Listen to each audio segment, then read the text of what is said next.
Ladies and gentlemen, our guest, the ACU Wildcats. ACU was in Houston Saturday taking on the Houston Baptist Huskies in their second Southland Conference game.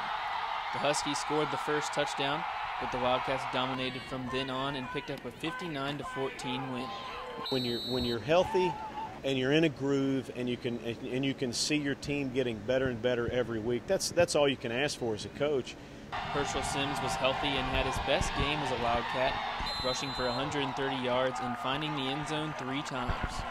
I was really excited. I was kind of frustrated early in the year. I wasn't playing too good, and I just had to just sit back and just relax. My coach told me that if you're good, you're good. You just gotta stay patient and just play your game, and everything will fall into place. Everything did fall into place for the Wildcat offense, gaining 659 yards with 256 yards on the ground. In order to open up the pass, we got to run efficiently. So we were able to come out and run the ball pretty good. That helped Parker out in the passing game. In order to be successful, we have to do both. Parker McKenzie had another solid game at quarterback, throwing for 385 yards and 4 touchdowns. McKenzie's last touchdown to Cedric Gilbert would give ACU a 52-14 lead early in the 4th quarter. This allowed for some substitutions and more players to get in the game.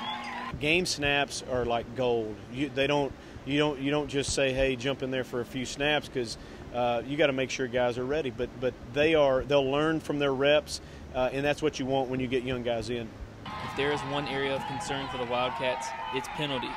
ACU was called for 11 penalties, totaling 163 yards. You don't beat good teams with 11 penalties, and you put yourself really, really behind. And so we still got a lot of work to do. But the upside is, man, we played well and we're getting better. ACU improves to 2-0 in conference play and will be back at home this Saturday hosting Lamar. For ACUsports.com, I'm Seth Wilson.